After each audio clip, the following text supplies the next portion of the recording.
오늘이 무슨 날인지 아세요? 무슨 날인지 잘 모르세요? 네, 오늘 Father's Day입니다. 아버지 날. 근데 아버지들이 오늘 아침 굶은 분들이 많더라고요. 어떤 분들은 오늘 혼자 자기가 라면 끓여 먹고 왔다고도 하고요. 네.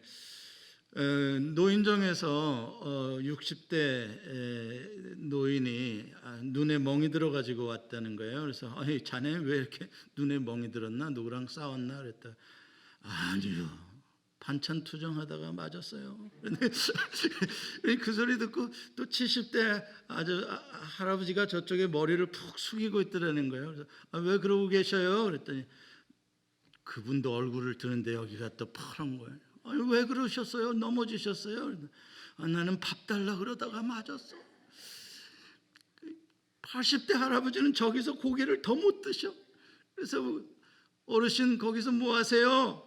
얼굴을 들어보니 이 양반도 여기가 또 파란. 아니 어르신은 왜 이렇게 되셨어요? 그랬더니 아침에 눈 떴다고.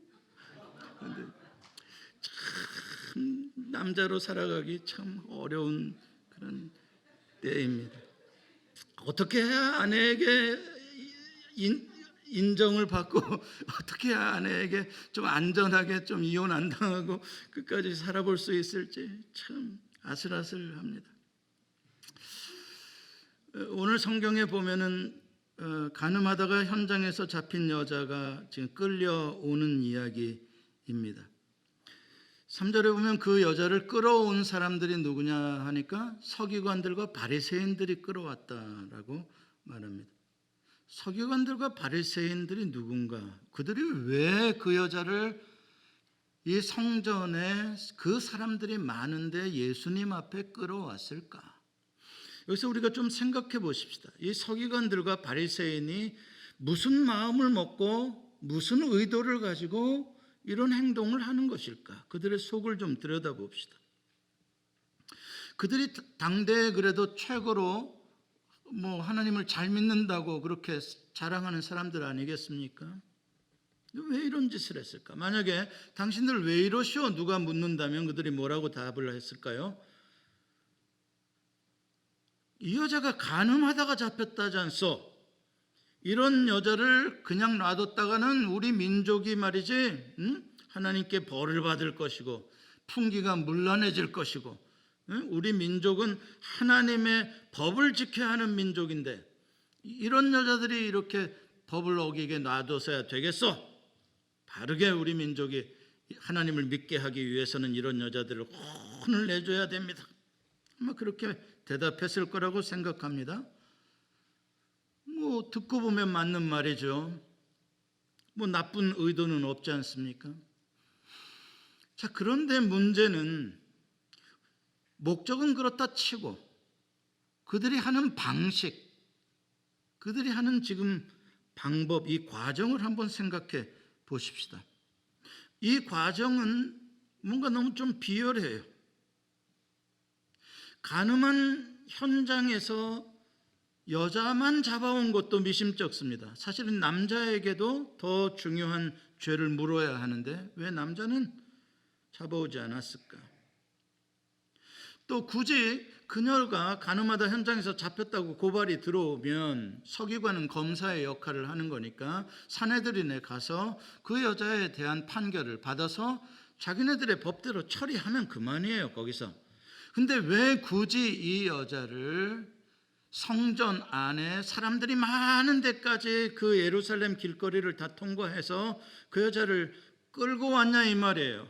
머리도 다 헝클어지고 옷도 제대로 걸쳐 입지 못한 이 여자를 그 많은 사람들이 보는 앞에 그 인격을 말살하고 그 모독, 그 모욕을 주고, 여러분 그 여도 죄를 범했을지 모르지만 그녀에게도 남편이 있잖아요. 그녀에게도 부모가 있잖아요. 혹시 그녀에게 자녀도 있을 수 있잖아요. 그런 거 상관없이 그냥 이렇게 무자비하게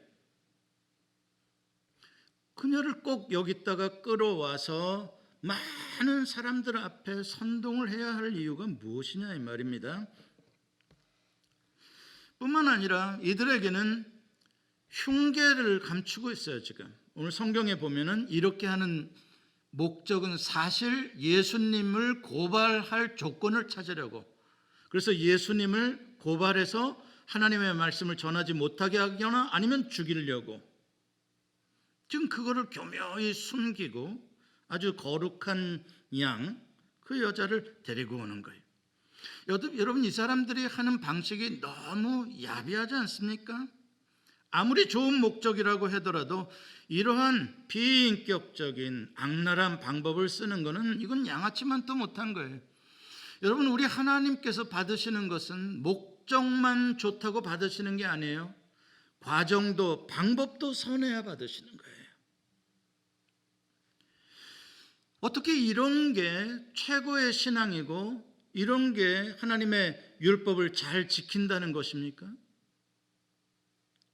하나님께서 그렇게 하는 서기관들과 바리새인들을 보고 야, 니들 참 잘한다, 나를 위해서 한참 수고한다, 이렇게 생각하실까요? 하나님이요? 저는 그런 하나님이라면 안 믿겠어요. 너무 무서워요. 너무 잔인해요. 여러분, 예루살렘의 성전은 오늘날로 말하면은 교회를 상징한다고 해도 아마 과언은 아닐 겁니다. 대제사장들과 서기관들과 바리새인들은 오늘날 교회의 지도자들이라고 할 수 있겠죠. 목사들이나 장로들이나 예수 잘 믿는다는 사람들입니다. 자, 그렇다면 성전은 어떤 곳입니까? 교회는 어떤 곳입니까? 이렇게 예수 잘 믿는다는 사람들, 예수님에 대해서, 하나님에 대해서 열심히 있다는 사람들이 잘 못 믿는 사람들, 죄진 사람들을 끌어다가 그 죄를 다 들추어서 그 부끄러움을 주고 모욕을 주고 그들에게 돌을 던져서 죽이는 곳이 성전입니까? 그러면 성전이 지옥과 다를 바가 없네요. 지옥은 벌 주는 곳이잖아요. 영원한 죽음을 맛보게 하는 곳이잖아요. 그러려고 하나님이 성전을 지으라고 하셨나요? 그런데도 불구하고 옛날이나 지금이나 이렇게 종교적인 우월감, 이러한 사람들이, 자기가 잘났다고 하는 사람들이, 자기가 똑바로 믿는다고 하는 사람들이 열심을 가장하고, 옛날에 사도 바울이 사울 시절에 열심을 가장하고 사람들을 찾아내서 벌 주고 부끄러움을 주고 돌을 던지고 이런 짓을 서슴없이 하나님의 입으로 한단 말입니다. 그래서 그들이 결국 예수 그리스도를 십자가에 죽이잖아요. 하나님을 위하여서. 오늘날에도 마찬가지예요. 오늘날에도 교회에 이런 종교 지도자들이라고 하는 사람들이 얼마나 거칠고 무식하고 비상식적이고 얼마나 폭력적이고 선동적이고, 뭔가 교회를 누군가가 그냥 교회를 그냥 막 무너뜨리려고 한다는 음모를 막 찾아내고 들추어서 막 우리 교회를 지켜야 된다고 떠들어대고, 그러면서 하는 방식들은 양아치 같은 방식들을 쓰는 그런 모습들은 옛날이나 지금이나 다를 바가 없어요. 너무 예수를 잘 믿는다는 사람들이 왜 이렇게 거칠어져요? 왜 이렇게 무서워져요? 왜 이렇게 하는 방법들이 야비하고 졸렬한 방법입니까? 이거 어디 무서워서 교회 다니겠습니까? 교회에서 말 한마디 잘못했다가는 돌이 어디서 날라올 줄 모르는데, 여러분들은 돌 안 맞으시죠? 근데 몰라요. 또 맥도날드에서 여러분 안 볼 때 또 맞을지. 누가 무슨 뭘 했대 막 그냥.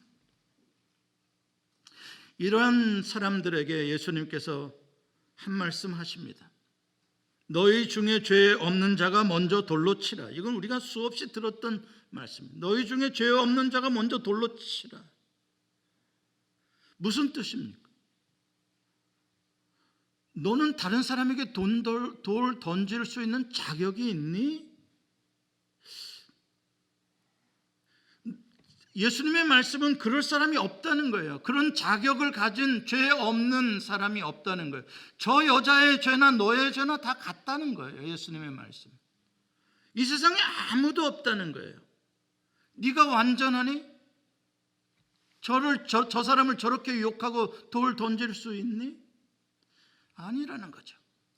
그 여자의 죄는 드러난 것뿐이고 너 죄는 잘 감춘 것뿐이고. 예수님의 말씀에는 이 세상에 두 종류의 사람이 있다는 거예요. 첫 번째 종류 사람, 아주 악한 죄인이에요. 아주 많은 죄를 짓는 악랄한 죄인이에요. 그래서 그 죄가 드러나서 감옥에 들어가 있는 죄인이에요. 그럼 두 번째 사람은 어떤 사람일까요? 조금 덜 악한 죄인이에요. 조금 죄 짓는 횟수가 좀 적은 죄인이에요. 죄를 잘 감추는 요령이 있어가지고 발각이 안 돼서 감옥에는 아직 안 들어간 죄인이에요. 그러니까 좀 낫죠, 우리가. 그 말이 아니잖아요. 예수님의 말씀은. 다행히도 예수님의 말씀을 사람들이 듣고 양심의 가책을 받았다 그래요. 다행이죠. 이 종교적인 지도자들은 선동가들이에요. 선동가들. 왜 지금 백성들을 선동하겠다는 거예요?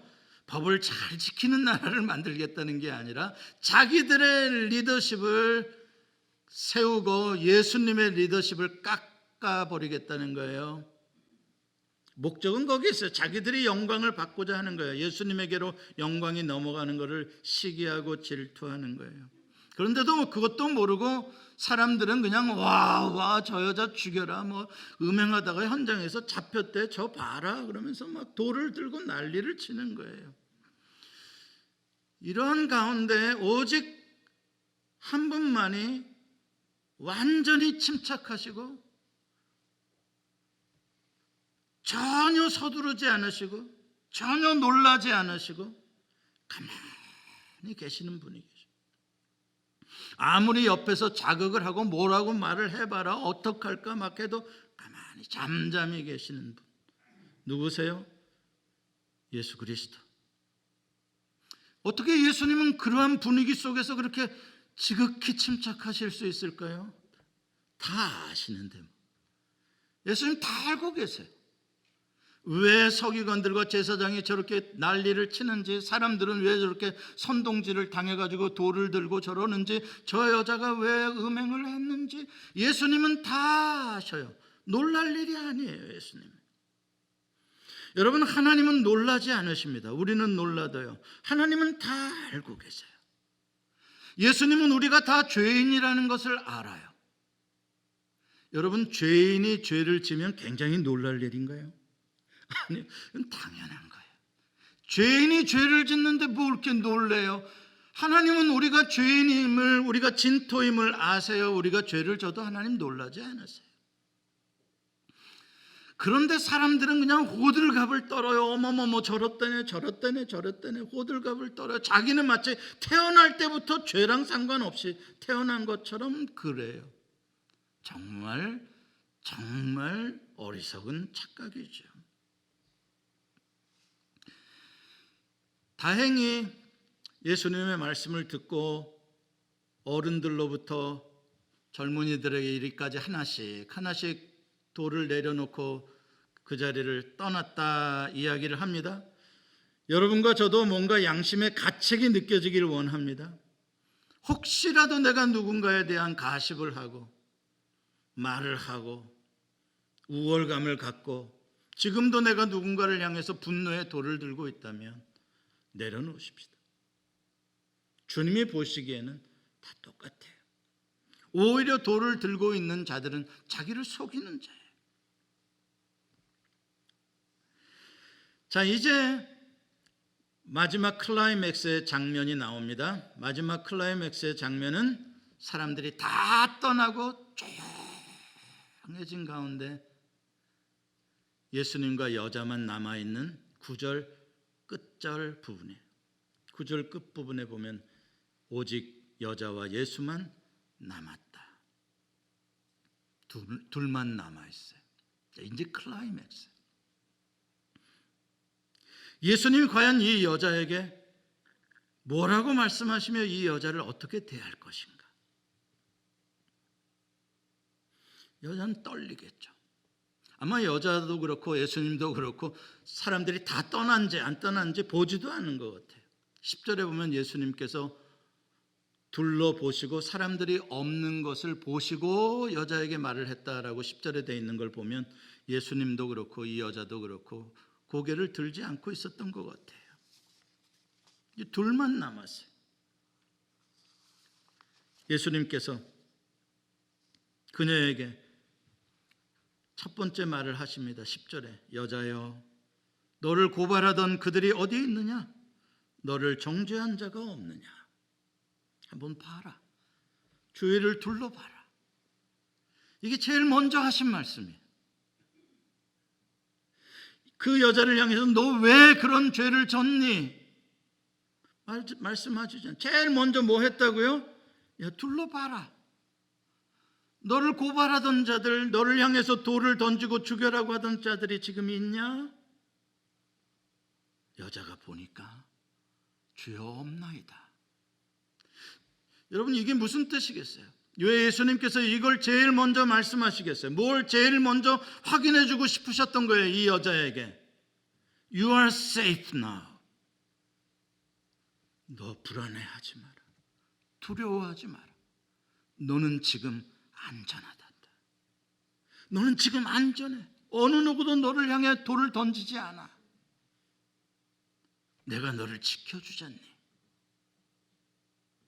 예수님께서 이 여자에게 제일 먼저 주시고 싶었던 확신, 그건 이 여자가 나는 살았구나, 나는 안전하구나, 이걸 발견하게 하시는 거예요. 이 여자는 끌려오는 도중에 나는 죽었다고 틀림없이 생각했을 거예요.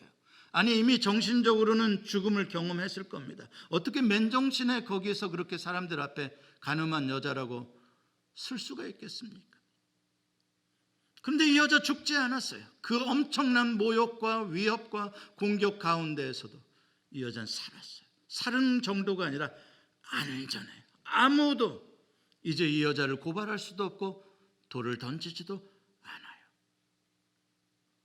예수님께서 그 여자에게 제공해 주신 제일 첫 번째 선물, 은총, 안전이에요. You are safe in me forever. 내 안에서 너는 영원히 안전하다. 왜? 내가 너를 향한 모든 고발과 돌을 예수님이 다 막아주시니까. 그게 뭐예요? 십자가죠. 예수님 다 커버해 주셔, 덮어주셔. 하나님의 날개 그늘 아래 낮의 해와 밤의 달이 상치도 해치도 못하게 영원한 안전을 보장받는 곳, 그게 구원이에요. 그게 예수 그리스도의 품 안에 있는 거예요. 사냥꾼의 올무에 어린 새가 잡혀서 정말 죽게 되었는데 예수님이 그 올무를 다 찢어버리시고 그 어린 새를 안고 다리가 부러졌는지 만져보시며 쓰다듬어 주시며 품어주시며 날려보내주시는, 이제는 앞으로 어떤 율법도 어떤 종교 지도자도 어떤 성난 군중도 그녀를 위협하지 못하도록 주님이 피난처가 되어주시는 거예요.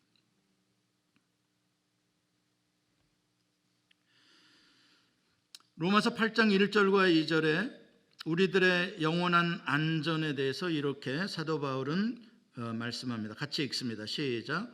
그러므로 이제 그리스도 예수 안에 있는 자에게는 결코 정죄함이 없나니 이는 그리스도 예수 안에 있는 생명의 성령의 법이 죄와 사망의 법에서 너를 해방하였습니다. 아멘. 로마서 8장 38절 39절의 마지막 우리의 확신을 이렇게 고백합니다. 한 번 더 읽습니다. 시작. 내가 확신하노니 사망이나 생명이나 천사들이나 권세자들이나 현재일이나 장래일이나 능력이나 높음이나 깊음이나 다른 어떤 피조물이라도 우리를 우리 주 예수 그리스도 안에 있는 하나님의 사랑에서 끊을 수 없으리라. 아멘. 끊을 수 없다는 건 뭐예요? 완벽한 안전이. 어느 누구도 정죄할 수도 없고 어느 누구도 이 하나님이 우리에게 제공해 주시는 이 샬롬, 이 안전 위협할 수 없다. 천사들이나 그 어떤 것도. 본문 끝에 보면 예수님께서 그 여자에게 마지막으로 한 말씀을 더 하십니다. 나도 너를 정죄하지 아니하노니 가서 다시는 죄를 범하지 말라. 이 말씀을 좀 더 우리 깊이 한번 생각해 보십시다. 이게 무슨 뜻일까? 나도 너를 정죄하지 아니하노니 가서 다시는 죄를 범하지 말라. 여러분, 이것은 이 여자의 생명을 존중해 주시는 거예요. 너 참 귀한 생명이란다. 너 같은 더러운 여자 어떻게 살든 말든 뭐 이게 아니라, 너 그렇게 살았다가 너 앞으로 혼나, 이번에는 내 봐주지만, 이게 아니라 너 정말 존귀하단다. 네 생명이 아름다운 생명이란다. 너는 죄 때문에 마땅히 죽어야 할 무가치한 생명이 아니라 너는 새롭게 살아야 할 기회가 필요한 소중한 생명이란다. 여러분, 인생 막 살았다고 그 인생 끝납니까? 그렇지 않습니다. 요나처럼 그렇게 못된 인간도 고래 뱃속에 들어와서 다시 새 생명, 새 인생을 살 길을 하나님은 주시기를 원하시는 거예요. 소중한 생명이에요. 생명, 내 인생 망했다고 끊어버리는 것 천만의 말씀이요. 당신이 거기까지 생각한 건 인생의 전반전일 수 있는 거야. 거기서 죽었다 생각하고 다시 한번 시작해봐. 소중한 생명으로, 생명을 존중하는 거예요. 우리는 다른 사람들의 삶을 보고 평가하고 너 같은 건 무가치한 생명이야, 쉽게 말해버립니다. 그렇지 않습니다. 주님에게 무가치한 생명은 하나도 없습니다. 똑같이 소중한 생명입니다. 이 말씀은 그 여자의 인격을 존중해 주시는 말씀입니다. 아무리 죄를 범했다고 하더라도 너는 하나님의 형상으로 지어진 존귀한 존재다. 내가 너를 위하여 이 땅에 왔다. 너는 그만큼 인격적으로 존중받아야 마땅하다. 주님의 이 말씀은 그 여자의 인생을 존중해 주시는 것입니다. 그 여자가 지금까지 살아오면서 가족과의 관계, 친구와의 관계, 그 여자가 이루고 싶었던 꿈, 그 모든 삶의 내용을 존중해 주시는 거예요. 너 잘못 살았어. 너 쓸데없어. 다 헛살았어. 왜 그렇게 말을 합니까? 그렇지 않습니다. 우리가 살아오려고 노력했던 것, 만났던 것, 수고했던 것, 여러분 존중해야 합니다. 가서 다시는 죄를 범하지 말라는 게 무슨 뜻이겠어요? 협박이 아니에요. 너는 하나님 안에서 가장 안전하고 가장 존중받는 사람이니까 그 자존감을 가지고 새롭게 자유롭게 새 인생을 한번 멋있게 살아봐라. 그 기대와 소망을 걸어주시는 거예요. 사마리아 수가성에서 5번 남자와 이혼을 했든 사별을 했든 하고 6번째 남자와는 동거를 하는 여자, 물동이를 이고 낮 12시에 물을 기르러 왔던 여자가 예수님을 만난 후에 물동이를 버려두고 마을로 들어가서 내가 만난 분이 메시아가 아니냐라고 외쳤어요. 그 여자의 물동이가 뭐를 상징하는 거예요? 동네 사람들로부터 버려진 인생, 목마른 인생, 남편에게도 안전을 얻을 수가 없고 그 누구도 나를 존중하지 않는 그런 버림받은 인생의 갈급함에 그 물동이 아니에요? 그거 버려두고 예수를 만난 뒤에 예수님이 주시는 생수가 뭐예요? 너는 내가 안다. 너는 내 안에서 안전하다. 너는 정말 존중받아야 할, 하나님께서 너로 인하여 예배를 받으시기를 원하시는, 넌 소중한 존재다. 수가성 여인의 마음에 그 주님의 사랑이, 생수가 채워지니 물동이가 필요가 없는 거예요. 동네 사람들이 나를 거절하고 안 거절하고가 상관없어져요. 내가 동네 사람에게 가서 내가 예수를 만났다. 이게 여러분과 저의 이야기 아닌가요? 여러분, 간음이라는 건 참 더러운 성적인 범죄입니다. 그러나 어떤 사람에게는 진정한 사랑을 찾기 위한 목마름, 이 갈증 속에서 어쩔 수 없는 불륜일 수도 있어요. 그래서 오늘날 사법체계에서는 간음죄를 없애버렸어요. 인간으로서 인격적인 그러한 진정한 사랑을 갈구할 수 있는 권리가 있다라고 말하는 거예요. 그러나 저는 거기에 대해서 동의하지 않아요. 성경은 간음은 간음이라고 하기 때문에 다 그렇다고 해서 이런 짓을 해야 하는 건 아니에요. 정당할 수는 없어요. 그렇지만 세상 법도 그렇게 간음하는 사람들의 결과보다도 그 마음의 동기와 그들의 아픔을 생각해 봐 주자라는 것 아닙니까? 하물며 우리가 단순하게 결과만 보고 끌어다가 돌을 던지자라고 하는 게 하나님의 법이라면 너무 야박하잖아요. 여러분, 우리 모두에게는 누군가로부터 안전과 존중받기를 갈망하는 잠재된 본성이 있어요. 욕구가 있어요. 인간의 욕구, desire 중에 가장 베이직 desire가 여러분 아시죠? 세이프티예요. 안전이에요. 그 다음에 그 세이프티가 채워지게 되면 존중받고 싶은 본능이 있어요. 내가 누군가로부터 인정받고 싶은, 내가 누군가로부터 쓸모있다라고 평가받는 인재가 가치 있는 존재라는 걸 확인하고 싶은 인간의 본능이에요. 이거는 욕구예요. 누구에게 그 안전과 존중을 받기를 원할까요? 우리가 모르는 사람에게, 지나가는 사람에게 나 안전하게, 나를 존중해줘. 그럴 필요 뭐가 있어요? 내가 안전과 존중을 요구하는 사람은 언제나 나와 가까운 데 있는 사람들이에요. 그래서 우리는 가장 먼저 내 아내에게, 내 남편에게, 나랑 같이 사니까 안전과 존중을 요구하죠. 어렸을 적에는 어때요? 부모님으로부터 안전과 존중을 갈망하죠. 부모님들은 자녀를 가장 안전하게 지켜주죠. 부모님들은 자기 자녀를 가장 존중해 주죠. 고슴도치도 자기 새끼가 제일 이쁘다 그러잖아요. 어떤 부모님들은 요새 그런데 100점 안 맞아왔다고 혼내키는 부모님들도 있더라고요. 그거는 아니죠. 존중해 줘야 되는 거예요. 어렸을 적에 그 안전과 존중을 충분히 받은 자가 행복한 사람이 되는 거예요. 아내와 남편으로부터 충분한 안전과 존중을 받은 사람이 행복한 사람이 되는 거예요. 친구들로부터 안전과 존중을 받는 사람, 거절당하지 아니하고 배신당하지 아니하는, 너는 참 훌륭하다, 너는 내 친구지만 너는 참 배울 게 많다, 얼마나 멋있냐.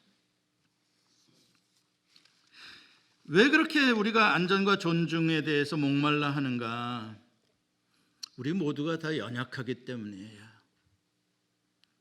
우리가 다 죄인이기 때문에 그래요. 세상이 너무나 악하여서 그래요. 세상 사람들이 너무나 무서워서 그래요. 세상 사람들한테 약하게 보여보세요. 바로 버림받습니다. 바로 무시당합니다. 멸시당합니다.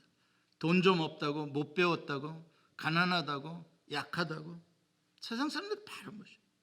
친구 간에도 그냥 돈 없으면 바로 무시하고요. 세상 사람들은 너무나 무서워요. 막 죄를 찾아내서 드러내서 막 얘가 이런 죄를 범했대, 쟤가 저랬대, 막 떠벌리고 막 모욕 주고 너무 무서워요. 그런가 하면 서로에게 나부터 안전과 존중을 채워달라고 합니다. 부부싸움이 왜 일어나요? 여보, 하루에 3번씩만 나 사랑한다고 좀 해봐.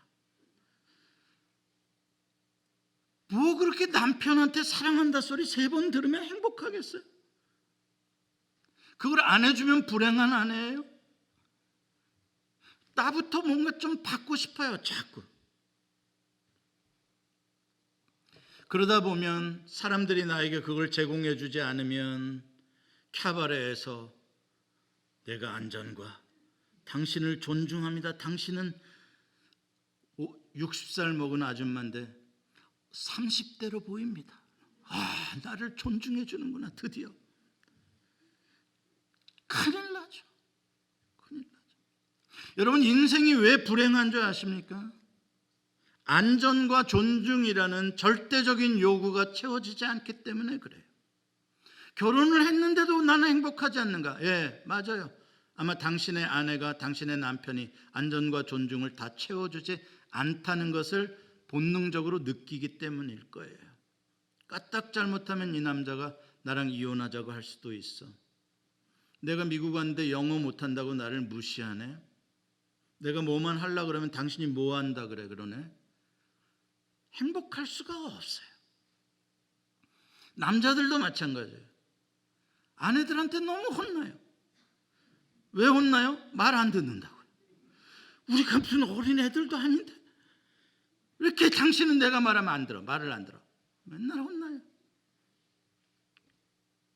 야, 그렇다면 우리가 어디로 가서 누구에게 안전과 존중을 달라고 해야 되냐고요. 세상에는 없어요. 세상 사람들에게는 없어요. 아무리 좋은 사람, 아무리 훌륭한 사람, 나 안전과 나 존중 채워줄 사람은 없어요. 남편도 안 채워주고요, 아내도 안 채워주고요, 자식들도 부모라고 나의 안전과 존중 채워주지 않아요.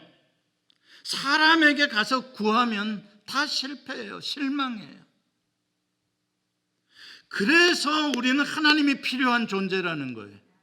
그래서 우리가 하나님을 믿고 살아야 하는 이유가 거기 있어요. 하나님만이 나의 연약함을 아시고 나를 있는 그대로 받아주시며 나를 안전하게 하시고 나를 가장 존귀한 존재로 여겨주신대요. 나로 인하여 기뻐서 어떨 줄 모르신대요. 세상에 이런 사람, 이런 존재가 어디 있냐고요. 하나님만. 시편 16편 1절 3절 같이 한번 읽어봅시다. 시작. 하나님이여 나를 지켜주소서. 내가 주께 피하나이다. 내가 여호와께 아뢰되 주는 나의 주님이시오니 주밖에는 나의 복이 없다 하였나이다. 땅에 있는 성도들은 존귀한 자들이니 나의 모든 즐거움이 그들에게 있도다. 하나님의 모든 즐거움이 누구에게 있다고요? 성도들에게, 여러분에게 하나님의 모든 즐거움이 있답니다. 시편 16편 9절 10절도 마저 읽습니다. 시작. 이러므로 나의 마음이 기쁘고 나의 영도 즐거워하며 내 육체도 안전히 살리니 이는 주께서 내 영혼을 수월에 버리지 아니하시며 주의 거룩한 자를 멸망시키지 않으실 것임이니이다. 아멘. 예수님이 왜 이 땅에 오셨어요? 예수님의 가장 안전한 품을 우리에게 내어주시려고요. 품이 그립잖아요. 가장 안전한 품이야. 예수 그리스도의 십자가의 사랑의 품. 그 안에서 현장에서 가늠하다 붙잡혀 온 여자도 안전해. 사람을 연쇄살인한 범인도 안전해. 예수님이 그거 내어주시려고 오신 거예요. 그게 구원이에요. 이제 여러분들 세상 사람 찾아다니면서 나 사랑해 주세요. 나 사랑해 주세요. 이 교회는 사랑이 없어. 저 사람은 사랑이 없어. 무슨 목사가 사랑이 없어. 이런 짓 이제 그만하세요. 어디를 가면 당신에게 사랑 줄 때 있습니까? 없어요. 준다고 하면 거짓이에요. 왜 인생을 그렇게 사랑을 구걸하며 사세요? 여러분들이 거지예요? 아니에요. 우리는 하나님의 사랑을, 십자가의 사랑을 충만히 받은 사람이잖아요. 무슨 사랑을 구걸합니까? 좀 인생을 바꿔봅시다. 내가 사랑 줄게. 너 사랑 필요해? 내가 사랑 줄게. 너 안전 필요해? 내가 너에게 안전을 줄게. 너 존중함이 필요해? 내가 너 존중해 줄게. 왜 그렇게 못 살아요? 하나님의 사랑을 받은 우리가, 예수 그리스도의 사랑을 무한대로 날마다 리필을 받는 우리가 뭐가 그렇게 가난하고, 뭐가 그렇게 목마르고, 뭐가 그렇게 사람에게 연연해야 되고, 진짜 그런 안전과 존중이 채워지냐고요? 채워집디다. 제가 경험하고 있어요. 저도 꽤나 누군가의 인정받기 좋아하는 사람이고요. 지금 그런 거 관심 없어요. 이대로 좋게. 제가 사랑해 드릴게. 저 사랑 안 해주셔도 괜찮아요. 주님이 주시는 사랑으로 충분해요. 이게 왜 저만의 이야기입니까? 우리가 그것을 누리지 않고 주님으로부터 받지 않았기 때문 아니겠습니까? 말씀을 맺습니다. 주님께서 가서 다시는 죄를 범하지 말라. 가서 다시는 죄를 범하지 말라라는 게 무슨 뜻이겠습니까? 이 사람 저 사람 찾아다니며 사랑 구걸하는 그런 인생 살지 마. 이제 없어. 당신 어떤 남자 만나서 같이 잔다고 당신 행복해지는 거 아니야. 이제 그런 삶 살지 마. 이제 오직 내가 공급해주는 사랑 가지고 이제부터 사는 삶 속에서는 가서 다른 사람들에게 사랑 주며 살아. 만족하며 살아. 행복하게 살아. 사람에게 행복 찾지 마. 사랑하는 성도 여러분, 여러분과 저의 삶이 주님의 사랑으로 충만하기를 축원합니다. 기도하시겠습니다.